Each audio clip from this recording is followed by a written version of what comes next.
Hello all. நம்ம SA எக்ஸாமில் part B psychology PYQ series தாங்க பார்த்துட்ருக்கோம். நம்ம டே 2 வந்து கம்ப்ளீட் பண்ணியாச்சு. இன்றைக்கி நம்ம டே 3ல இங்கிலீஷ் ப்ளஸ் ஆப்டிடியூட் அண்ட் ரீசனிங்கில் என்னெல்லாம் நமக்கு ப்ரீவியஸ் இயர் கொஸ்டின் கேட்டிருக்காங்க அப்படின்னு சொல்லி பார்க்கலாம். ஃபர்ஸ்ட் கொஸ்டின் பாருங்கள். If day before yesterday was Friday, what will be the third day after the day after tomorrow?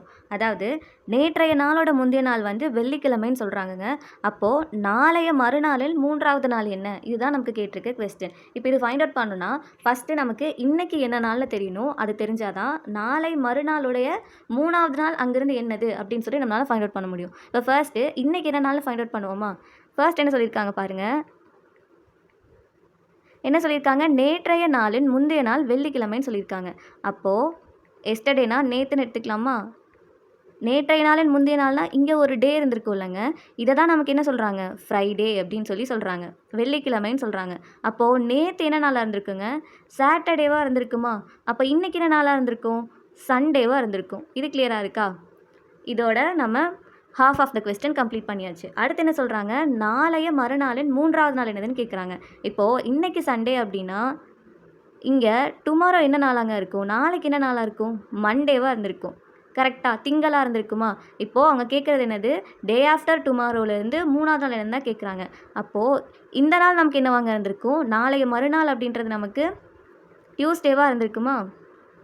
இப்போது இங்கே இருந்து நமக்கு மூணாவது நாள் என்ன நாள் தான் கேட்குறாங்க. அப்போ நம்ம 3 நாள் இதை வந்து நம்ம டே 1 எடுத்துக்கலாம், டே 2 அப்படின்னு எடுத்துக்கலாம், இதை வந்து நம்ம டே 3ன்னு எடுத்துக்கலாம். ஓகேவா? ஸோ டே 1 நமக்கு இது டியூஸ்டேனா இது வெட்னஸ்டேவாக இருக்குமா? தென் இது வந்து நமக்கு தேர்ஸ்டேவாக இருக்குமா? வியாழனாக இருக்குமா? அப்போது டே 3 நமக்கு என்னவாக இருக்கும்? ஃப்ரைடே வெள்ளியாக இருக்குமா? கிளியராக இருக்கா? ஃபர்ஸ்ட் என்ன சொல்லியிருந்தாங்க? நேற்றைய நாளோட முந்தைய நாள் வந்து வெள்ளிக்கிழமைன்னு சொல்லியிருந்தாங்க. ஸோ நேற்றைய நாள் அப்படிங்கும்போது ஃபஸ்ட்டு இன்றைக்கி எடுத்துக்கிட்டோம். நேற்றைய நாள் அதோட முந்தின நாள் தான் நமக்கு என்ன சொல்லியிருக்காங்க? ஃப்ரைடேன்னு சொல்லியிருக்காங்க. அப்போது இது ஃப்ரைடே அப்படின்னா நேற்று வந்து நமக்கு சாட்டர்டேவாக இருந்திருக்கும், சனிக்கிழமையாக இருந்திருக்கும். அப்போ இன்றைக்கி வந்து நமக்கு சண்டேவாக இருந்திருக்குமா? அப்போது அடுத்து என்ன சொல்கிறாங்க? நாளைய மறுநாளில் மூன்றாவது நாள்னு கேட்குறாங்க. அப்போது நாளைக்கு நமக்கு மண்டேவாக இருந்திருக்குங்க. தென் நாளைய மறுநாள் அப்படிங்கும்போது டியூஸ்டேவாக இருந்திருக்கும். நாளைய மறுநாளின் 3 நாள் கழிச்சு என்னன்னு தான் கேட்குறாங்க. மூன்றாவது நாள்னு. அப்போ இது டே 1, இது டே 2, இது வந்து நமக்கு டே 3. இப்போ டே 3 நமக்கு என்னது? ஃப்ரைடே. கிளியராக இருக்கா? ஸோ அதுக்கான ஆன்சர் என்னென்னா ஃப்ரைடே வெள்ளிக்கிழமை. இப்போ நெக்ஸ்ட் சம் பார்க்கலாமா? செகண்ட் கொஸ்டின் பாருங்கள்.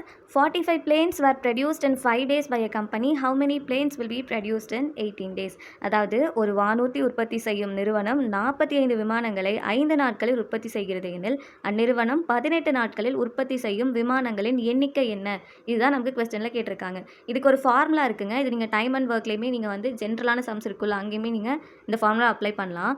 இப்போது நம்பர் ஆஃப் பர்சன்ஸ், அதாவது எவ்வளோ ஆண்களாக இருந்தாலும் சரி பெண்களாக இருந்தாலும் சரி, number of persons into days worked, அவங்க இவ்வளோ நாள் ஒர்க் பண்ணியிருப்பாங்கன்னு இருக்குல்லங்க, அது ரெண்டையும் நம்ம நியூமரேட்டரில் எழுதணும். டிவைடட் பை ஒர்க், அதாவது அவங்க இவ்வளோ ஒர்க் பண்ணியிருப்பாங்கன்னு சொல்லி நமக்கு ஒரு கவுண்ட் கொடுத்துருப்பாங்கல்ல, அதை நம்ம டினாமினேட்டரில் எழுதணும். இது கிளியராக இருக்கா? இப்போ first 45 planes were produced in 5 daysன்னு கொடுத்துருக்காங்க. இதில் 45 planesன்றது என்னதுங்க? 5 days அப்படின்றது என்னது? இந்த 45 விமானம் அப்படின்றது என்னென்னா அவங்க ஒர்க்னால் ப்ரொடியூஸ் பண்ணது. கரெக்டாக? அவங்க ஒர்க் பண்ணி அதனால் ப்ரொடியூஸ் பண்ணது தான் இந்த 45 விமானங்கள் அப்படின்றது. அப்போது அது ஒர்க்கில் தானே வரும். ஸோ அந்த 45 நம்ம டினாமினேட்டரில் எழுதலாமா? அடுத்து என்ன சொல்லியிருக்காங்க? 5 நாட்களில் ப்ரொடியூஸ் பண்ணியிருக்காங்க. அப்போது டேஸ்னால் நம்ம நியூமரேட்டர் தான் எழுதுவோம். ஏன்னா டேஸ் இங்கே தான் இருக்குது. இது கிளியராக இருக்கா? இப்போது இதை எதுக்கு ஈக்குவேட் பண்ணுறாங்க? Equal to how many planes will be produced in 18 days. இப்போது 45 விமானங்களை வந்து நீங்கள் 5 நாளில் ப்ரொடியூஸ் பண்ணால் 18 நாளில் எவ்வளோ ப்ரொடியூஸ் பண்ணியிருப்பீங்கன்னு கேட்குறாங்க. அப்போ நமக்கு இங்கே டே தாங்க கொடுத்துருக்காங்க. இங்கே எவ்வளோ ப்ரொடியூஸ் பண்ணணும் இதை நம்ம எக்ஸ்ன்னு எடுத்துப்போமா? இப்போ நமக்கு எக்ஸ் வேணும் அப்படின்னா கிராஸ் மல்டிப்ளை பண்ணுங்கள். இந்த மாதிரி பண்ணிங்கன்னா 5x ஈக்குவல் டு 45 இன்ட்டு 18 இருக்குங்க. இப்போ நமக்கு எக்ஸ் வேணும் அப்படின்னா 5 டினாமினேட்டரில் கொண்டு வரலாமா? 45 இன்ட்டு 18 டிவைடட் பை 5 கேன்சல் பண்ணுங்கள். 5 இன்ட்டு 9 என்ன வரும்? 45 வருமா? அப்போது 18 இன்ட்டு 9 என்னங்க வரும்? 8 இன்ட்டு 9 என்னது? 72, பேலன்ஸ் 7. இங்கே நமக்கு 1 இன்ட்டு 9 9 தான், இங்கே 7 இருக்குது. ஸோ 162ன்னு வருமா? ஆப்ஷனில் இருக்கா பாருங்கள் ஆப்ஷன் சி. இப்போ எவ்வளோ விமானங்கள் இங்கே ப்ரொடியூஸ் பண்ணியிருப்பாங்க? 162 விமானங்கள் வந்து 18 நாளில் ப்ரொடியூஸ் பண்ணியிருப்பாங்க. கிளியராக இருக்கா? இந்த ஃபார்முலா மட்டும் நோட் பண்ணிக்கோங்க. இதில் டினாமினேட்டரில் என்ன இருக்கணும்னா, இப்போ எக்ஸாம்பிள் நீங்கள் பார்த்தோம்ல 45 விமானங்கள் வந்து ப்ரொடியூஸ் பண்ணாங்கன்னு, அவங்களோட ஒர்க் வந்துட்டு கீழே இருக்கணும். நம்பர் ஆஃப் பர்சன்ஸும் டேஸும் வந்து நமக்கு நியூமரேட்டரில் இருக்கணும். கிளியராக இருக்கா? எக்ஸாம் பார்க்கலாமா? நெக்ஸ்ட் கொஸ்டின் பார்ப்போமா? சிம்பிள் இன்ட்ரெஸ்ட் பேஸ் பண்ணி கேட்டிருக்காங்க பாருங்கள். Kumaravel has paid simple interest on certain sum for 2 years at 10% per annum is rupees 750 then the sum is. அதாவது குமரவேல் ஒரு குறிப்பிட்ட தொகைக்கு 10% வட்டி விதத்தில் 2 ஆண்டுகள் கழித்து ரூபாய் 750 தனி வட்டியாக செலுத்தினால் அதன் அசல் தொகை என்ன? இதுதான் நமக்கு கொஸ்டினாக கேட்டிருக்காங்க. ஃபர்ஸ்ட்டு நமக்கு என்னெல்லாம் கொடுத்துருக்காங்கன்னு எடுத்து எழுதுங்க. இங்கே நமக்கு அசல் தான் என்னென்னு கேட்டிருக்காங்க. அப்போது பிரின்சிபல் தான் நம்மக்கிட்ட கேட்குறாங்க. அடுத்து நமக்கு என்னலாங்க தெரியும்? n தெரியுமா? நம்பர் ஆஃப் இயர்ஸ் என்னது 2 வருஷம் கொடுத்துருக்காங்க. தென் ரேட் ஆஃப் இன்ட்ரெஸ்ட் என்னது? வட்டி வீதம் வந்து நமக்கு 10% கொடுத்துருக்காங்க. அப்போது இந்த 750ன்னு இருக்குல்லங்க, இது என்னது? இதுதான் தனி வட்டி, சிம்பிள் இன்ட்ரெஸ்ட். ஓகேவா? ஸோ 750. இப்போது தனி வட்டிக்கு ஃபார்முலா என்னதுங்க? Simple interest equal to PN R divided by 100. அதாவது அசல் ஆண்டு ரேட் ஆஃப் இன்ட்ரெஸ்ட் வட்டி வீதம் டிவைடட் பை 100. இப்போ சப்ஸ்டியூட் பண்ணுங்கள். நமக்கு சிம்பிள் இன்ட்ரெஸ்ட் 715 தெரியும். தென் பிரின்சிபல் தெரியுமா? தெரியாது. இன்டூ நம்பர் ஆஃப் இயர்ஸ் என்னதுங்க? 2. தென் ரேட் ஆஃப் இன்ட்ரெஸ்ட் என்னது? 10% டிவைடட் பை 100 இருக்குமா? இங்கேயே இந்த 0வையும் இந்த 0வை கேன்சல் பண்ணிடுங்க. இந்த 2வையும் இந்த 10ஐ கேன்சல் பண்ணால் நமக்கு 5 இருக்குமா? இப்போ நமக்கு பிரின்சிபல் தான் வேணும், அசல் தான் வேணும். ஸோ இந்த P மட்டும் இங்கே இருக்கட்டும். 750 இங்கே இருக்க 5 இருக்குல்லங்க, ஈக்குவல் டு இந்த சைட் போனால் டினாமினேட்டரில் இருக்கிறது நியூமரேட்டரில் போயிடும். இன்டூ 5ன்னு வருமா? இப்போ மல்டிபிள் பண்ணுங்கள். 75 இன்டூ 5 என்ன வரும்? 5 இன்டூ 5 25ன்னு இருக்கும். தென் 5 இன்டூ 7 35 ப்ளஸ் 2 37 இருக்குமா? ஸோ 3750. ஸோ பிரின்சிபல் எவ்வளோங்க? 3750. ஸோ இதுக்கான ஆன்சர் என்னதுங்க? Option B 3750.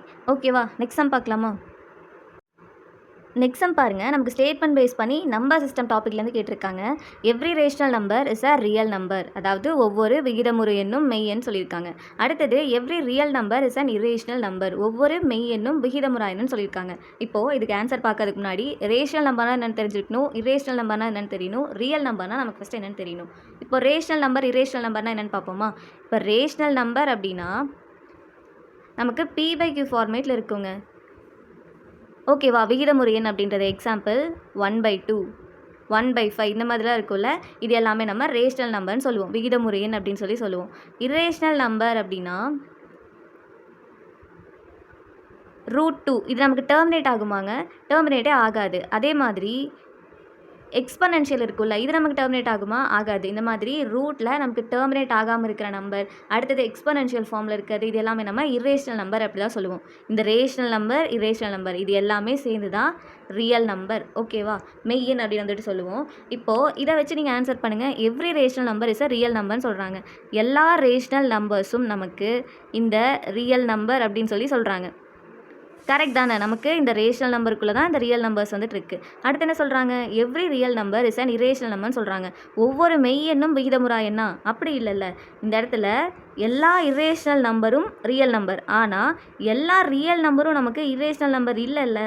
So second statement வந்து நமக்கு வராதுங்க. ஃபர்ஸ்ட் ஸ்டேட்மெண்ட் தான் கரெக்ட். Option A. கிளியராக இருக்கா? தென் கிராமர் பார்ட்டில் பாருங்கள். நமக்கு இஃப் கிளாஸ் பேஸ் பண்ணி கொஸ்டின் கேட்டிருக்காங்க. கொஸ்டின் பாருங்கள். இஃப் ஐ ஹேட் மனி, இங்கே நமக்கு என்ன வரும் தான் கேட்டிருக்காங்க சபார்டினேட் கிளாஸில். இப்போ ஃபர்ஸ்ட்டு நம்ம இஃப் கிளாஸ்னால் என்னதுன்னு ஷார்ட்டாக பார்த்துட்டு அதுக்கப்புறமா அந்த கொஸ்டின் சால்வ் பண்ணுவோம். இப்போ இஃப் கிளாஸ் அப்படின்னா நமக்கு டோட்டலாக வந்து 4 கண்டிஷன் வச்சு கேட்பாங்கங்க. 0 கண்டிஷன், தென் ஃபர்ஸ்ட், செகண்ட், தேர்ட் அந்த மாதிரி 4 கண்டிஷன் வந்துட்டு இருக்குது. இப்போது 0 கண்டிஷன் அப்படின்னா என்னென்னு பார்ப்போமா? யூனிவர்சல் ட்ரூத்லாம் இருக்குல்லங்க. இப்போ எக்ஸாம்பிள் மில்க் இஸ் ஒயிட், பால் அப்படின்றது நமக்கு ஒயிட் கலரில் தான் இருக்கும். இந்த மாதிரி சிலது எல்லாமே நம்ம யூனிவர்சல் ட்ரூத் அப்படின்னு வந்துட்டு சொல்லுவோம். இப்போது அந்த மாதிரி if you heat ice it melts. ஓகேவா?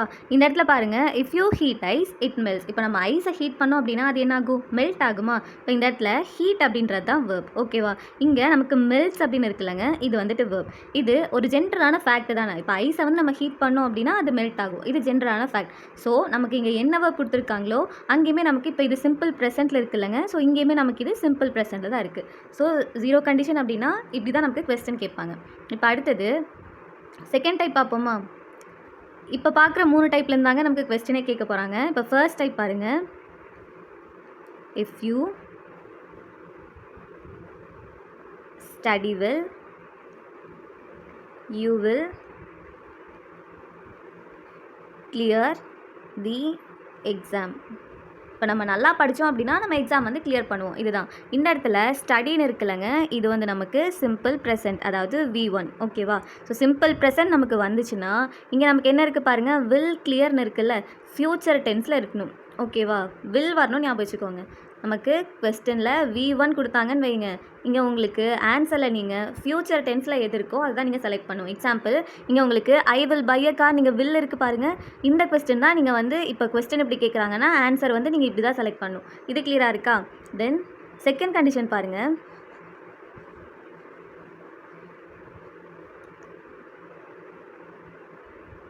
If I were a bird, I would fly. இங்கே நமக்கு if I were அப்படின்னு சொல்லி were அப்படின்றது என்னங்க, இங்கே verb to. இதுக்கான மீனிங் என்னென்னா if I were a bird I would fly. இப்போ நான் பேர்டாக இருந்திருந்தேன்னா நான் என்ன பண்ணியிருப்பேன், பறந்திருப்பேன் அப்படின்னு சொல்லி சொல்கிறோம்ல, இது நமக்கு இமேஜினேஷன், இந்த மாதிரி டைப் தான். இது ஹைப்போதெட்டிக்கல் மாதிரி இருக்கும்.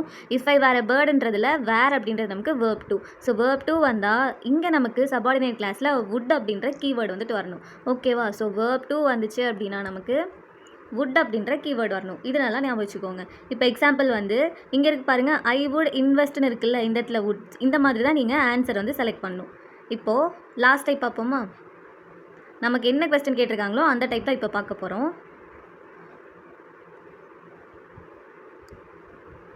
இஃப் ஐ ஹேட்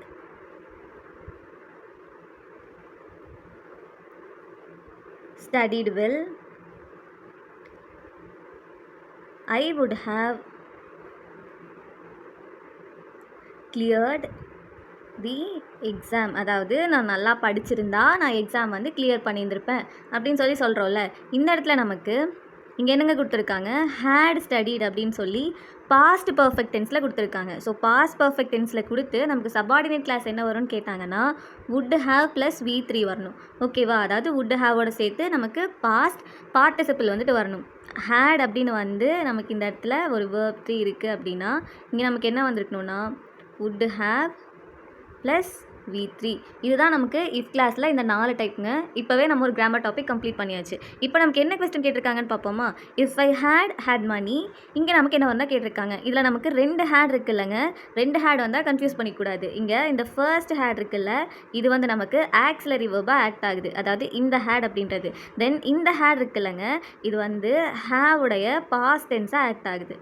ஸோ இது ரெண்டையும் நம்ம மர்ஜ் பண்ணோம் அப்படின்னா இது ஒரு பாஸ்ட் பர்ஃபெக்ட் டென்ஸ் தான் இங்கே ஆக்ட் ஆகுது. இப்போ பாஸ்ட் பர்ஃபெக்ட் டென்ஸ் அப்படின்னா நமக்கு சபார்டினேட் கிளாஸில் என்ன வரணும், இப்போ தானே பார்த்தோம். இங்கே நமக்கு ஹேட் ப்ளஸ் V3 வந்துச்சு அப்படின்னா would have cleared, அதாவது would have ப்ளஸ் V3 வரணும். அப்படி ஆப்ஷனில் எங்கே இருக்குது பாருங்கள், ஐ would have donated இருக்கா, would have donated அப்படின்றது verb 3.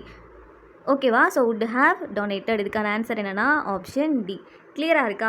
இதுதாங்க நமக்கு இஃப் கிளாஸு. இஃப் கிளாஸ்லேருந்து கேட்டாங்கன்னா இதை தாண்டி நமக்கு எந்த கொஸ்டினுமே கேட்க மாட்டாங்க. இதை ஞாபகம் வச்சுக்க வேண்டியது என்னென்னா, உங்களுக்கு சிம்பிள் ப்ரெசன்ட் வந்துச்சு அப்படின்னா ஆன்சர் வந்து வில்லில் இருக்கணும். ஓகேவா? தென் verb 2 வந்துச்சு, இஃப் ஐ வேர்னு பார்த்தோம்ல, அந்த மாதிரியெல்லாம் வந்தால் ஆன்சரில் வந்து would அப்படின்ற கீவேர்டு இருக்கணும். தென் இப்போ பார்த்தோம்ல ஹேட் ப்ளஸ் V3, ஹேட் வருது அப்படின்னா இங்கே உங்களுக்கு என்ன இருக்கணும், would have ப்ளஸ் V3 வந்துட்டு இருக்கணும். would have donated இருக்குல்ல, இது கிளியராக இருக்கா? இவ்வளோதாங்க. இதோட நம்ம 5 கொஸ்டின் வந்து மேக்ஸில் பார்த்தோம். தென் இங்கே வந்து நம்ம இங்கிலீஷ்லேயுமே ஒரு டாப்பிக்கே ஃபுல்லாக கம்ப்ளீட் பண்ணியாச்சு. இவ்வளோ தான். ஈஸியாக இருக்கா? தேங்க்யூ.